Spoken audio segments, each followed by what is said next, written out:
The Franklin's Tale by Geoffrey Chaucer, Part 3 of 4.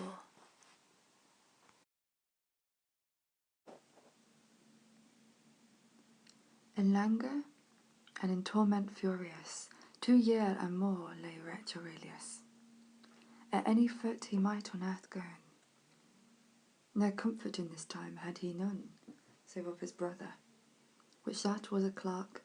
He knew of all this woe and all this work. For to none other creature certain of this matter he durst no word sayin. Under his breast he bare it more secret than ever did Pamphilus for Galathee. His breast was whole, without a fault seen, but in his heart aye was the arrow keen. And well ye know that of a certain in surgery is perilous the cure, but men might touch the arrow or come thereby. His brother weep and wailed privily, till at last him full in remembrance that while he was at Orleans in France, his younger clerks that been lecherous to reading arters that been curious, seeking in every hulk and of every hand particular sciences for to learn. He him remembered that upon a day at Orleans in study a book he say of magic natural, which his fellow that was that time a bachelor of law, or were he there to learn another craft, had privily upon his desk left, which books back much of the operations touching the 28 mansions that longen to the moon, and such folly as in our days is not worth a fly, for holy church's faith in our belief, ne suffereth none illusion us to grieve. And when this book was in his remembrance, anon for joy his heart gan to dance, and to himself he said privily, my brother shall be worsted hastily, for I am sicker that there be sciences by which men make diverse appearances, such as this subtle treacherous play. For oft at feasts have I well heard say that treasures within and hall large have made come in a water and a barge, and in the hall run up and down. Sometime hath seemed come a grim lion, and sometime flowers springs in a mead, sometime a vine and grape is white and red, sometime a castle, all of lime and stone, and when him lecked, voided it anon. Thus seemed it to every man's sight. Now then conclude I thus, that if I might at Orleans some old fellow find that had these moons mansions in mind, or other magic natural above, he should well make my brother and his love.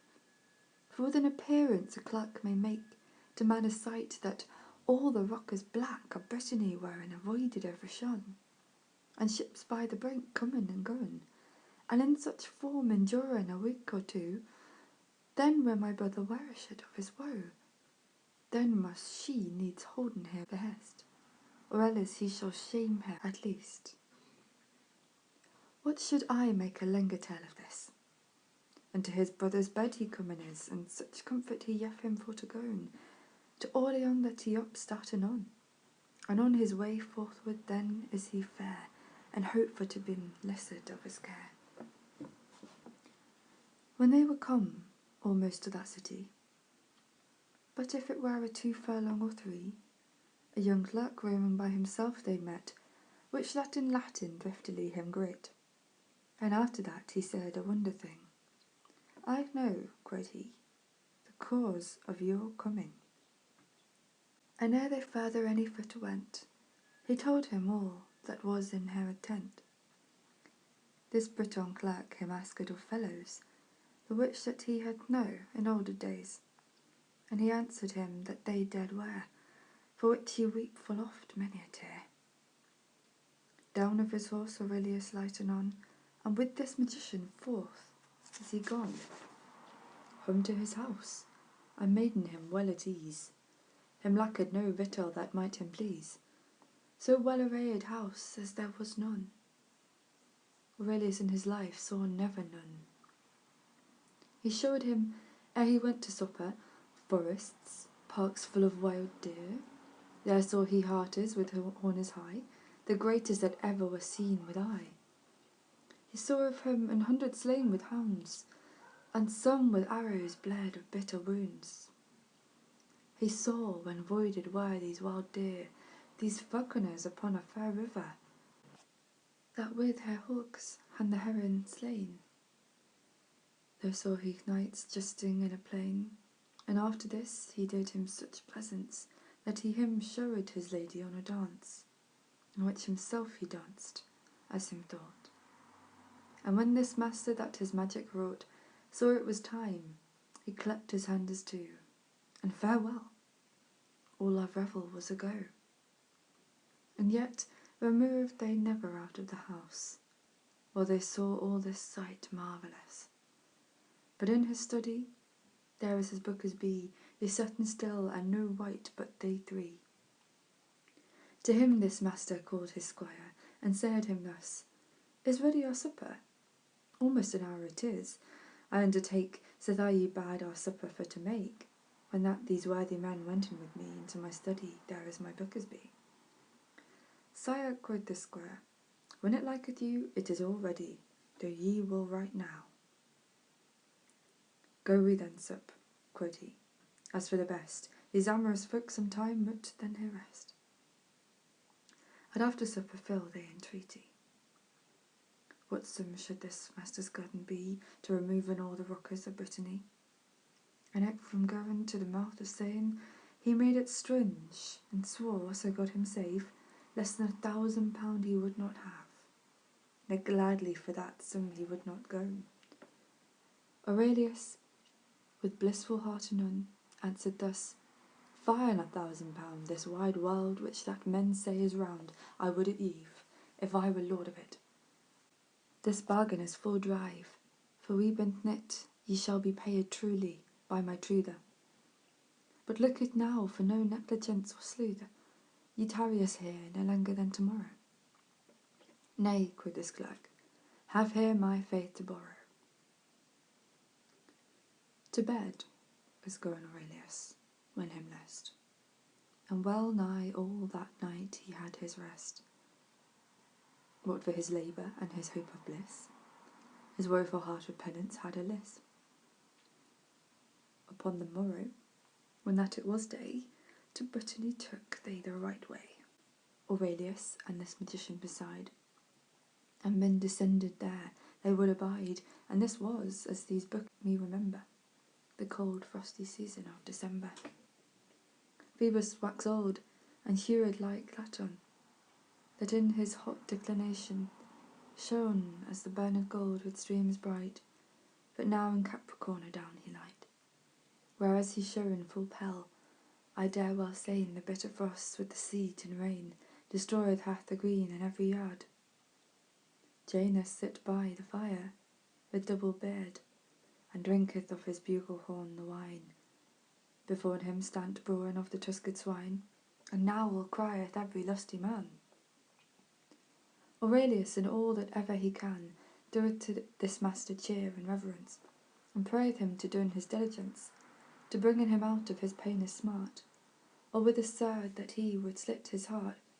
This subtle clerk such ruder had of this man, that night and day he sped him that he can to wait in the time of his conclusion. This is to say, to make an illusion, by such an appearance or jugglery, I can no terms of astrology, that she and every wight should wane and say that of Brittany the rocks were away, or else they were sunken underground. So at last he hath his time found to make in his japers and his wretchedness, of such a superstitious cursedness, his tables tulletins forth he brought, full well corrected, ne'er there lacketh naught, neither his collect, nor his expanse years, nor his roots, nor his other jars, has been his centuries and his arguments, and his proportionless convenience. For his equations in everything, and by his 8 spear in his working, he knew full well how far Elneth was shove, for the head of Lelk fex Aries above, that in the 9th sphere considered is, full subtly, he calculated all this.